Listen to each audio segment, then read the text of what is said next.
bit? Do you recall like your personal statement and what was singing to your soul at that time?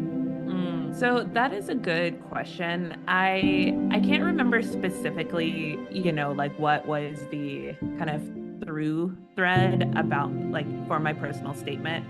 But what I remember, and I got this from my service years, is that I was so frustrated that, you know, you could have like really, really hardworking people who are doing the absolute best that they can, and they are in dire, horrible situations. And because of no fault of their own, it's just like the system and the hoops that they have to jump through in order to, pick themselves up by their bootstraps. It's like impossible to do with all of this red tape and all of these things that, are just keeping them in these situations. And so I was just so frustrated hearing that and seeing that over and over again with the people that I was working with. And so that's kind of like where I decided, like, this is where I want my focus to be on. I want to dismantle those systems that are putting people in these situations in the first place, rather than just treating the symptoms of, like the things that are happening because of it. And I think in one of your previous episodes, you were talking about, who's throwing the kids in the river in the first place when you're upstream. Yeah, yes. And so for me, like my focus has always been, let's go down the riverbank and figure out why the kids are falling in the first place. And let's stop that. And then that way we don't have to have this huge system of fishing the kids out of the river, putting the blanket on them, giving them shoes. Like if we just stop it from the beginning, then we could, I don't know, for me, have so much more impact. Oh, absolutely. And I'm telling you, it wasn't easy. Like those 3 terms is crazy. It wasn't easy.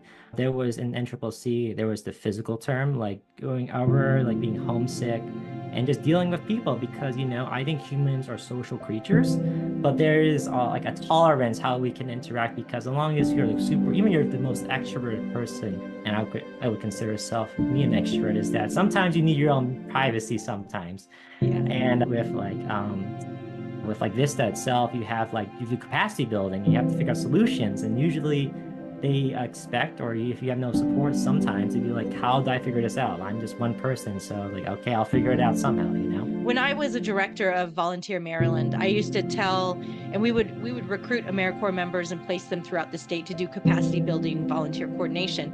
And I used to tell them, like, this is a safe space where you can fail flamboyantly, which is a term that I got from yoga training when we were doing inversions, and everybody was falling all over the place. And my yoga instructor said this, like, if you're going to fail flamboyantly. And I feel like in AmeriCorps, it's a space where you can try things and you can fail, but you get to try over and over and over again. And most of the time things end up working out and you leave with so much confidence, so much more confidence. Like I know that that's what I left with after my service year. Like, wow, like there was no program before I got here.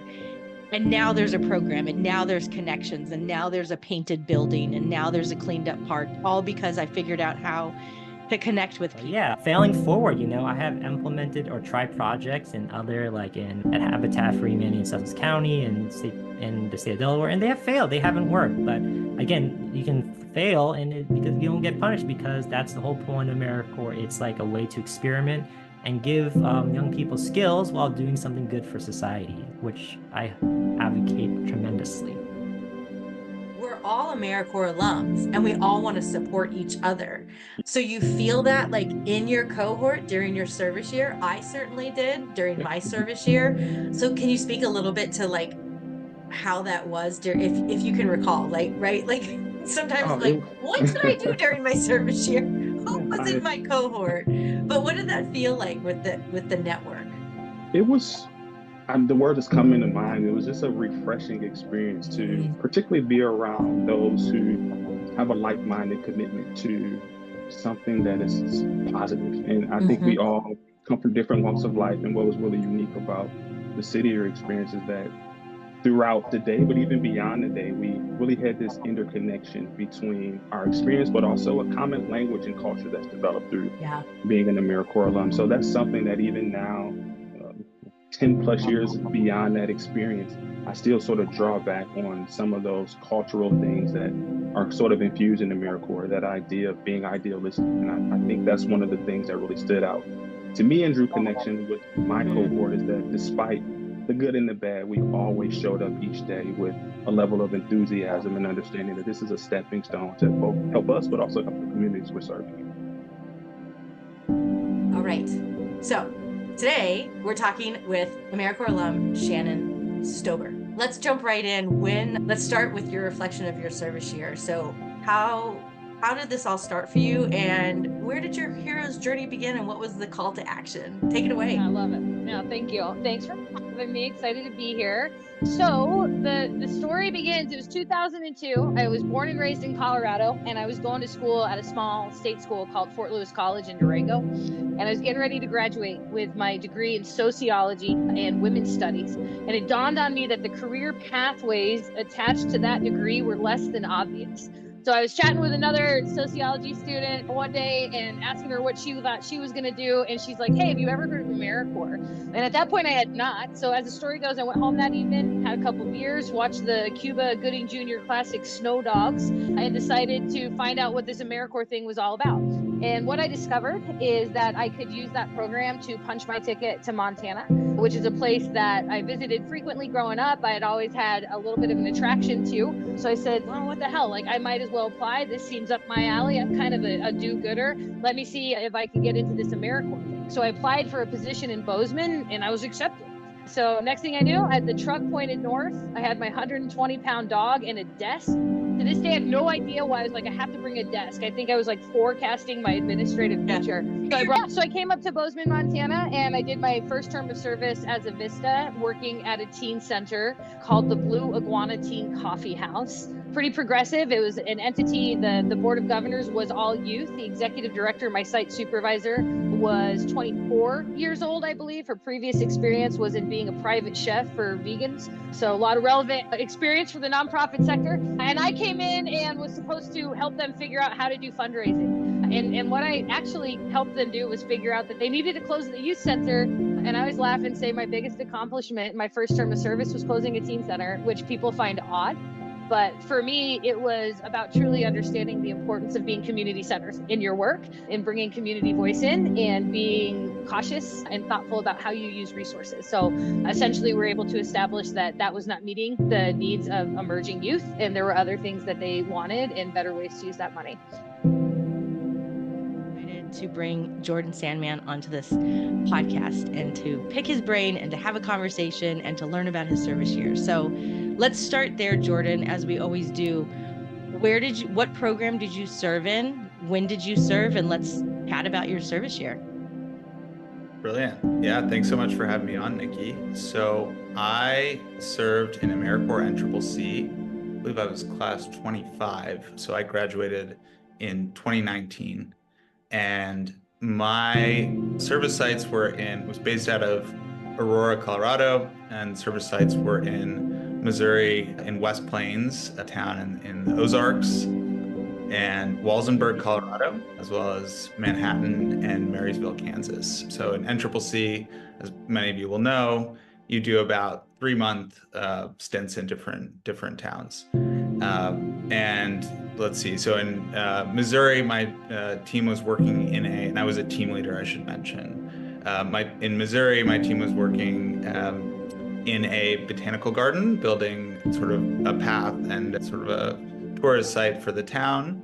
In Colorado, we were doing flood mitigation. So they had a large wildfire, and we were helping doing flood prevention, because after wildfires can come pretty bad floods, particularly in mountains where there's steep terrain. And then Kansas, we were working both on trails and then with a veterans organization doing rehabilitation of veterans working on farms. So it was quite a diverse set of jobs, but I had great teams and really had an awesome experience. I love talking about it. And yeah, I think that is part of service. It just can take you in so many different areas and in so many different experiences that you weren't intending or weren't Yeah. expecting. And I think that is really why I fell in love with the work in the first place. But if everybody is experiencing joy, then the vibration is lifted. And so even if I'm around somebody that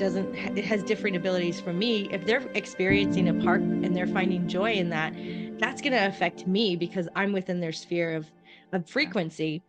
That's so exciting to hear. I'm going to have to look more into that. And how cool is it that you get to go to conferences on like cross-sector conferences? Like I went to a conference. It was definitely great. I've learned so much. And then you know me, I tend to not be woo-woo, but I also just like, I love that idea that like joy is contagious and that is, you know, that's just like an essential truth, like whether you are woo-woo or religious or whatever.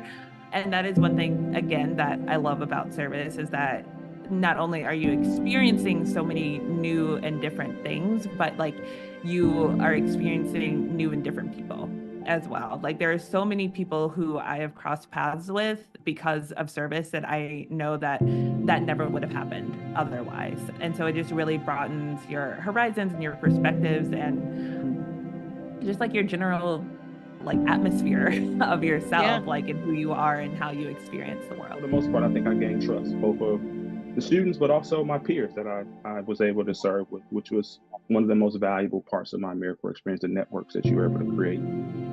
Can you speak a little bit to that? Because that is something that is behind this podcast as well, is bringing this AmeriCorps alumni connections and network together, and for folks to realize how strong we are as an alumni. We all have something to offer, whether it's just consulting or advice, or maybe a product or coaching or whatever it might be, or hiring. But we have that that closeness, that connection, exactly what you said, because we all did AmeriCorps. And it may have been NCCC, it may have been Vista, it may have been state and national. You may be tutoring a student, you may be blazing trails or mucking and gutting house, but we all did national service. And so there's just that little closer layer of trust. And I think that that's really important for people to think about as they hear these stories and consider serving in national service. Oh, no, absolutely. Like what you just mentioned is like, I meet some people on my trails who have done AmeriCorps.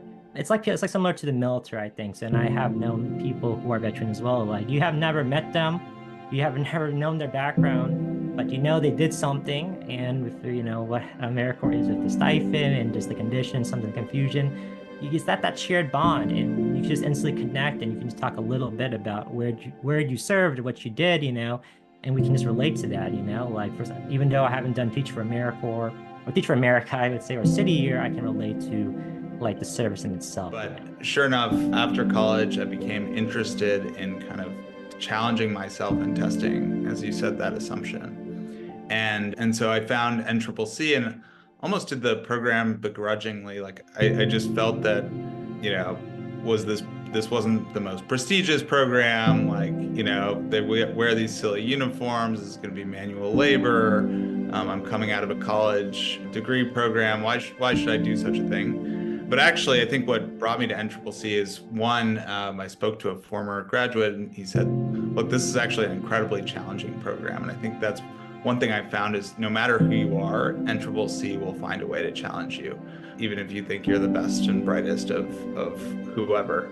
It's an incredibly challenging program, but then also one thing people don't realize is as a team leader, it's an incredibly valuable management opportunity. I mean, how in what program are you able to like come out of college or not even be done with college and manage 12 people, which provided incredible insights about who I was as a person, as well as just, the skills of managing people, which I think I grew a ton at and have since have great experiences in, more traditional professional environments, just because, I've kind of, as you said, run the gamut of all the management challenges in AmeriCorps. So I just want to give a heartfelt thank you to all of the viewers, all of the guests, all of the listeners to the AmeriCorps Connections podcast. 2024 was an amazing year. We had amazing guests. We hit so many numbers of recordings during the year. The recruitment extravaganza during the summer was wild. We turned out so many podcasts. And 2025, we're going to be doing the same thing. It's a labor of love of mine to share these stories from AmeriCorps alums of learning about what they're up to now, highlighting their stories, and honestly bringing us together as a community that support each other. So if you like this podcast, please continue to support it by subscribing and sharing and commenting. And I look forward to another year. And thank you again. Happy New Year. And thank you for all your support. Take care.